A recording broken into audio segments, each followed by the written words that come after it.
இந்த நாட்களில் பரிசுத்தாவியை சம்பந்தப்படுத்தி நிறைய விஷயங்கள் நடைபெறுகிறது. ஆனால் இவற்றில் ஏராளமானவைகள் வேதத்தோடு ஒத்துப்போகலை. பரிசுத்தாவியுடைய அபிஷேகம், வல்லமை, ஆவியின் செயல்கள், அந்த மாதிரி இந்த மாதிரி நிறைய காரியங்கள் ஹோலி ஸ்பிரிட்டோட ரிலேட் பண்ணி பேசப்படுகிறது, சொல்லப்படுகிறது. இவற்றில் நிறைய காரியங்கள் வேதாகமத்தோடு ஒத்துப்போகலை. அப்போ அது தொடர்பான சில காரியங்களை குறித்து கேட்கிற பொழுது, இதெல்லாம் ஹோலி ஸ்பிரிட் இல்லை, இதெல்லாம் ஹோலி ஸ்பிரிட் இருந்தால் இப்படியா இருக்கும் அவர்கள் கேட்கும் பொழுது சிலர் உடனடியாக என்ன செய்கிறாங்கன்னா, மத்தேயு 12ஆம் அத்தியாயத்தினுடைய 32வது வசனத்தையும் அதுக்கு முந்தின வசனத்தையும் சுட்டி காட்டி என்ன கேட்குறாங்கன்னா, பரிசுத்தாவிக்கு எதிராக நீங்கள் என்ன பண்ணக்கூடாது, பேசக்கூடாது. உதாரணமாக பார்த்தீங்கன்னா, நிறைய ஃப்ராடு பாஸ்டர்ஸ் எல்லாம் கூட இப்போ அந்நிய பாஷை பேசுகிறாங்க. மேடையிலேயே என்ன பண்ணுறாங்கன்னா, தங்களுடைய வழிகள் தவறாக இருந்தாலும் பிரசங்கத்துக்கு இடையில், ஆராதனைக்கு இடையில் கொஞ்சம் கொஞ்சம் அந்நிய பாஷை போன்ற சில வார்த்தைகளை பேசணுன்னா அவங்களுக்கு ஒரு அங்கீகாரம் கிடைச்சிது. இவர் ஹோலி ஸ்பிரிட்டில் தான் பேசிகிட்டு இருக்கிறாரு. ஆனால் அந்த போதனையே அடிப்படையில் தவறு. ஆனால் அந்நிய பாஷையில் 4-5 வார்த்தைகளை அந்நிய பாஷை போல் அவர் பேசின உடனே ஜனங்கள் என்ன நினைக்கிறாங்க, he is filled with the holy spirit. அப்போ இதையெல்லாம் நம்ம சுட்டி காட்டுறவங்கள நிறைய பேர் என்ன சொல்கிறாங்கன்னா, ஆவிக்கு எதிர்த்து நிற்கக்கூடாது. மத்தேயு 12:32 நம்ம பார்க்கும் பொழுது, எவனாகிலும் மனுஷகுமாரனுக்கு விரோதமான வார்த்தை சொன்னால் அது அவனுக்கு மன்னிக்கப்படும், எவனாகிலும் பரிசுத்தாவிக்கு விரோதமாய் பேசினால் அது இம்மையிலும் மறுமையிலும் அவனுக்கு மன்னிக்கப்படுவதில்லை. அப்போ பரிசுத்தாவிக்கு எதிராக நம்ம ஒன்றுமே பேசக்கூடாது. அப்போ இப்படி இந்த வசனத்தை சுட்டி காட்டி நிறைய பேர் என்ன பண்ணுறாங்கன்னா, நிறைய பேருடைய வாய் அடைக்க வருகிறாங்க. ஏன்னா ஹோலி ஸ்பிரிட்டுக்கு எதிராக பேசுகிற, பரிசுத்தாவுக்கு எதிராக பேசுகிற, அபிஷேகத்துக்கு எதிராக பேசுகிற, வல்லமைக்கு எதிராக பேசுகிற.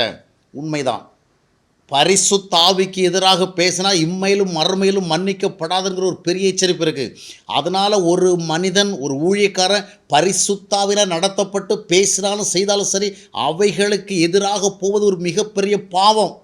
அதற்கு தேவனுடைய தண்டனை உண்டென்று பைபிள் சொல்லுகிறது. ஆனால் பரிசுத்தாவி என்ற பெயரில் இன்றைக்கு வருகிறவர்கள் எல்லோரும் பரிசுத்தாவியினால் வரவில்லை. அபிஷேகம் என்று சொல்லுகிற அநேகரிடத்தில் இருப்பது உண்மையான அபிஷேகம் இல்லை. அவர்களுக்குள் இருப்பது கிறிஸ்துவின் ஆவி அல்ல, அந்தி கிறிஸ்துவனுடைய ஆவி. இன்றைக்கு ஜனங்களை எல்லாம் விழ வைத்து, உருள வைத்து, புரள வைத்து, அவங்களுக்குள்ள எலக்ட்ரிக் ஷாக் மாதிரி நிறைய காரியங்களை செஞ்சு, இந்த மாதிரி இதுதான் வல்லமை, எல்லாம் பெற்றுக்கொள்ளுங்கள் அப்படின்னு சொல்லுகிற பொழுது, இது ஹோலி ஸ்பிரிட்டுடைய செயல்பாடு என்று மக்கள் நம்புகிறார்கள். ஆனால் அது வேதத்தோடு ஒத்துப்போகவில்லையே, வேதத்தில் அந்த மாதிரி இல்லையே. தனிப்பட்ட மனிதன் ஆண்டவராக இயேசு கிறிஸ்துவை இரட்சகராக ஏற்றுக்கொள்கிற பொழுது அவன் பரிசுத்தாவி பெறுகிறார் என்று அப்போஸ்தலர் 2:38, எபேசியர் 1:13-14 வசனங்கள் சொல்லுகிறது. ஆனால் இது எந்த ஆவி, இது எந்த அபிஷேகம், இது எந்த வல்லமை? இந்த வல்லமை பெறுகிற, இந்த அபிஷேகத்தை பெறுகிற அனைவருடைய தனிப்பட்ட வாழ்க்கையில் ஆவிக்கேற்ற கனிகள் இல்லை. அதுபோல் மனம் திரும்ப கூட இல்லை, இன்னும் ரட்சிக்கப்படக்கூட இல்லை, இன்னும் கர்த்தரை ஒப்பு கொடுக்கவே இல்லை. ஆனால் அபிஷேகம் வாங்கிட்டு போகிறாங்க. அப்போ இது போன்ற காரியங்கள் தவறு சொல்லுகிற பொழுது, ஐயோ நீ பரிசுத்தாவி எதிராக பேசுகிற. இல்லை, இங்கு பேசப்படுவது பரிசுத்தாவிக்கு எதிராக இல்லை, அந்தி கிறிஸ்துடைய ஆவிக்கு எதிராக, பரிசுத்தாவி என்கிற பேரில் வருகிற போலி ஆவிக்கு எதிராக. 2 கொரிந்தியர் 11ஆம் அத்தியாயத்தினுடைய 4 வசனங்கள் அப்போஸ்தலன் பவுல் சொல்லி, இது வேற ஆவி, இட்ஸ் அ டிஃப்ரெண்ட் ஸ்பிரிட். இந்த பரிசுத்தாவிக்கு எதிராக பேசுகிற பெரிய பாவம். ஆனால் பரிசுத்தாவி என்ற பெயரில் வருகிற போலியான ஆவிகளுக்கு எதிராக பேசாமல் போனால் அது பாவம். தேவ ஆவிக்கு முரணாக வருகிற, வேடம் தரித்து வருகிற ஆவியை அடையாளம் கண்டு கொண்டு பேசாவிட்டால் ஊழியக்காரங்கிறது பாவமாக மாறும்.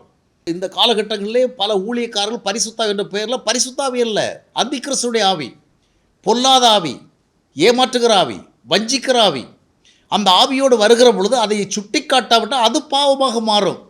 நாம் என்ன சொல்லுகிறோம், ஐயோ நீ ஆவிக்கு எதிராக பேசினா உனக்கு மன்னிக்கப்படாது. உண்மைதான், தேவாவிக்கு எதிராக பேசினா மன்னிக்கப்படாது. ஆனால் இது தேவாவி அல்ல, இது அந்தி கிறிஸ்துடைய ஆவி, இது போலி ஆவி, இது ஏமாற்றுகிற ஆவி. அப்படிப்பட்ட ஆவிகளை அடையாளம் காண இயன்றவர்கள், ஆவிகளை பகுத்தறிகின்றதான அந்த அனுகிரகத்தை பெற்றவர்கள் அதை குறித்து பேசாமல் மௌனமாக இருப்பார்கள் என்று சொன்னால், தவறான ஆவிகளை சுட்டி காட்டாமல் இருப்பார்கள் என்று சொன்னால், அவர்கள் தேவனுடைய தண்டனைக்கு உட்படுவார்கள். இன்னும் ஒரு காரியம் சொல்லப்படுகிறது, எந்த ஊழியருக்கு எதிராக பேசக்கூடாது. ஏன்னா மோசைக்கு எதிராக பேசினால மிரியாமுக்கு குஷ்டரோகமே வந்துச்சு. உண்மைதான், மோசை போன்ற உண்மையான தேவனால் அழைக்கப்பட்டு, தேவனால் அனுப்பப்பட்டு, தேவனால் நடத்தப்பட்டு, தேவனாலே பேசுகிற ஊழியக்காரனுக்காக யார் பேசினாலும் சரி, அவர்களுக்கு ரோகம் வரும், மன ரோகம் வரும், இல்லைன்னா சரீர ரோகம் வரும். மிரியாமுகம் வந்தது. என்னாகும் 12ஆம் அத்தியாயத்தினுடைய 7ஆம் வசனத்தில் ஆண்டவர் சொன்னார், என்னுடைய தாசராகிய மோசை என் வீட்டில் எங்கும் உண்மை உள்ளவன் அப்படிங்கிற மாதிரி சொல்லி, இப்படி அவனுக்கு எதிராக பேசுகிறதுக்கு உங்களுக்கு எப்படி துணிச்சல் வந்து கேட்டார். உண்மைதான், மோசை போல செயல்படுகிற ஊழியக்காரர்களுக்கு எதிராக நீங்கள் என்ன பேசினாலும் அதற்கு ஒரு விளைவு உண்டு என்பதை மனதில் வைத்துக் கொள்ளுங்கள். ஆனால் இன்றைக்கு வருகிற நிறைய ஊழியக்காரர்கள் மோசைகளாக இல்லையே, கோராகளாக இருக்கிறார்கள், நாதாபுகளாக இருக்கிறார்கள், அபிமுகளாக இருக்கிறார்கள். ஏன்னா மோசைக்குரிய அடையாளம் இல்லையே. மோசை என்றால் உண்மை இருக்கணும், ஒழுக்கம் இருக்கணும், பரிசுத்தம் இருக்கணும், நேர்மை இருக்கணும், சரியான போதனை இருக்கணும். இது தங்களுடைய சுயநலுக்காக, தங்களுடைய சுய வளமைக்காக நிறைய காரியங்களை பேசிக்கொள்ளுங்களோ, அது கோராகனுடைய ஆவி.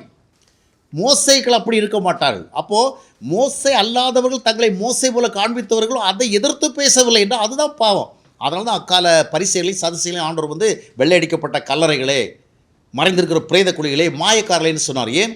அவர்கள் தேவ ஊழியக்காரர்கள் போல வேடமணிந்து கொண்டு அவர்கள் வேறு விதமாக இருந்தார்கள். அப்போது தேவ ஊழியக்காரருக்கு எதிராக பேசுகிறா உங்களுக்கு அதனுடைய விளைவு உண்டு. இன்றைக்கி நிறைய பேருக்கு யார் தேவ ஆவியினால் பேசுகிறாரு, யார் தேவாவில் பேச தெரியவே இல்லை.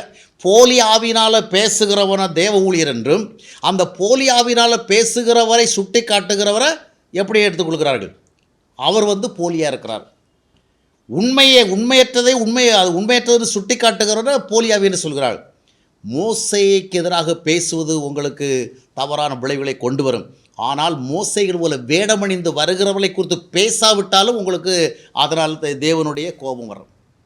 மோசைக்கு எதிராக பேசுகிற தேவ கோபம் வரும். ஆனால் இன்றைக்கி நிறைய பேர் மோசைகள் அல்ல, நிறைய பேர் வஞ்சிக்கிறவர்கள், நிறைய பேர் ஏமாற்றுகிறவர்கள், பொருளாசைக்காரர்கள், பணாசைக்காரர்கள், காணிக்கை என்ற பேரில் ஜனங்களை வஞ்சித்து தங்களுடைய வாழ்க்கையை வளப்படுத்திக் கொள்கிறவர்கள், பொய் சொல்லுகிறவர்கள், காணாத தரிசனத்தை கண்டதாக சொல்லுகிறவர்கள், பொய் வாக்கு தத்தம் கொடுக்கிறவர்கள், போலியான தீர்க்க தரிசன உரைகள், இவர்கள் மோசைகள் அல்ல. இவர்களெல்லாம் மோசைக்கு எதிராக நின்றார்களே அவர்கள்.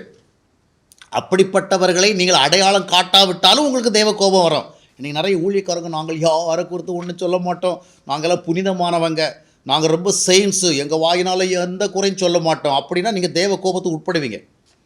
குறைகள் இருக்கிற இடத்துல குறைகளை சொல்லாமல் ஜனங்கள் வஞ்சிக்கப்பட இடம் கொடுத்தால் நீங்கள் எந்த போதகராக இருந்தாலும் சரி, எப்படிப்பட்ட செயின்ட் போல மக்களால் அறியப்பட்டாலும் நீங்கள் தேவ கோபத்துக்கு உட்படுவீர்கள். மோசைகளாக இல்லாமல் இருக்கிறவர்களை அடையாளம் கட்ட தவறுவீர்கள் என்று சொன்னால், அவர்களுடைய உறவுக்காக, அவர்களுடைய தொடர்புக்காக நீங்கள் மௌனமாக இருப்பீர்கள் சொன்னால் தேவ கோபம் ஒரு நாள் உங்கள் மேல் வரும். அதுபோல் இன்றைக்கு நிறைய பேருடைய பிரசங்கள் தவறு, போதனைகள் தவறு, உபதேசங்கள் தவறு. இதை சுட்டி காட்டினா ஐயோ கர்த்தருடைய வார்த்தைக்கு எதிராக பேசினா உனக்கு தண்டனை வரும், தேவ வார்த்தைக்கு எதிராக பேசக்கூடாது. உண்மைதான். தேவ ஆவியில் நிறைந்து தேவனால் ஏவப்பட்டு ஒரு மனிதன் தேவ வார்த்தையை பேசுகிற பொழுது அந்த வார்த்தைக்கு எதிராக நீங்கள் பேசுவீர்கள் சொன்னால் அதனால் தேவனுடைய அதிருப்தி, கோபம் உங்கள் மேலே வரும். ஆனால் இன்றைக்கு நம் மத்தியில் இருக்கிற நிறைய போதர்கள் பேசுவது தேவ வார்த்தை அல்ல, சுய வார்த்தை. அது அவருடைய சொந்த ஆசைகளை நிறைவேற்றுவதற்கு அவர் உருவாக்கி கொண்ட வார்த்தை. அநேகரிடத்தில் இருப்பது தேவனுடைய வார்த்தை அல்ல, சாத்தாருடைய வார்த்தை. எனவே தான் தவறான உபதேசங்களோடு வருகிறார்கள். இன்றைக்கு இந்த ஐஸ்வர்ய போதனை கொடுக்கிறவர்கள் கிருபை போதல் என்று சொல்லிக்கொண்டு உலகத்திற்கு ஏற்றபடியாக வாழ்ந்து கொண்டு, பகட்டோடு வாழ்ந்து கொண்டு, படோட வாழ்ந்து கொண்டு, ஆடம்பரம் வாழ்ந்து கொண்டு தேவனுடைய வார்த்தை பேசுவது சொல்லுகிறார்களே, அதெல்லாம் தேவ வார்த்தை அல்ல. அந்த தேவ வார்த்தை அல்லாதவை அடையாளம் கொண்டு கொள்வதற்கு உங்களுக்கு ஆவிக்குரிய பகுத்தறிவு வேணும். அந்த வார்த்தைகளை அடையாளம் கண்டு கொண்டு நீங்கள் எச்சரிக்கவில்லை என்று சொன்னால் உங்கள் மேலே அதிருப்தி வரும். தேவனுடைய வார்த்தை எது, சாத்தானுடைய வார்த்தை எது, சுய ஆவியின் வார்த்தை எது, நம்ம பகுத்தறிய தெரியணும். இன்றைக்கி நிறைய போதல் பேசுவது தேவ வார்த்தை அல்ல. ஆண்டவர் பேசுகிறார் சொல்லுவாங்க, பொய் சொல்லுவாங்க, தங்களுடைய சுய ஆவியவின வார்த்தைகள். அப்படிப்பட்ட தேவ இப்போ மாதத்தில் முதல் நாள் வருது பாருங்கள், என்ன வார்த்தை வருது, இந்த மாதம் கர்த்தர் ஒன்று இப்படி ஆசீர்வதிக்க போகிறார். அது தேவ வார்த்தை அல்ல, இவங்க உருவாக்கின வார்த்தை, ஜனங்களை ப்ளீஸ் பண்ண ஏற்படுத்துகிற வார்த்தை. அப்போ இது போன்ற காரியங்களை எதிர்த்து சொல்லாமல் போனால் தான் உங்களுக்கு பாவமாக மாறும். தேவ வார்த்தை அல்லாமல் மனிதர்கள் தன்னுடைய சுய ஆவியில் பேசுகிற வார்த்தைகளையும் பிசாசின் ஆவியில் பேசுகிற வார்த்தைகளையும் ஒரு ஊழியக்காரர் அடையாளம் கண்டு கொண்டு ஜனங்களுக்கு அதை வெளிப்படுத்தாவிட்டால் அவன் மேல் தேவனுடைய அதிருப்தி வரும். நீ அறிந்திருந்தும் அறியாமல் இருக்கிறாயே. எசேக்கியேல் தீர்க்கதரிசி புத்தகம் 33:7 வாஸ்து பார்க்கும் பொழுது நான் இந்த ஜனங்களுக்கு முதல்ல உன்னை காவலாளியாக வைத்திருக்கிறேன். அப்போ காவலாளி கண்டுபிடிக்கணும், எது தேவ வார்த்தை, எது பிசாசின் வார்த்தை, எது சுய வார்த்தை. எனவே பரிசுத்தாவிக்கு எதிராக பேசுவது பாவமாக மாறும். ஆனால் போலி ஆவிகளோடு பேசுகிறவர்களை சுட்டி காட்டாவிட்டால் அது பாவமாக மாறும். மோசை போன்ற தேவ ஊழியர்களுக்கு எதிராக பேசுவது பாவமாக மாறும். ஆனால் மோசை போல வேடமணிந்து வருகிறவர்களுக்கு எதிராக பேசாவிட்டால் உங்களுக்கு அது தேவ கோபத்தை கொண்டு வரும். தேவ வார்த்தைக்கு எதிராக பேசுவது உங்களுக்கு பாதகமாக மாறும். ஆனால் தேவ வார்த்தை என்ற பெயரில் பிசாசின் வார்த்தை, சுய வார்த்தை பேசுகிறவர்களை சுட்டி காட்டவில்லை, அதனால உங்களுக்கு தேவனுடைய அதிருப்தி வரும். எனவே விழிப்பாக இருப்போம், வேதத்திற்கு ஏற்றபடி வாழ்வோம், சத்தியத்திற்கு முக்கியத்துவம் கொடுப்போம். கர்த்தர் நம்மை ஆசீர்வதிப்பாராக.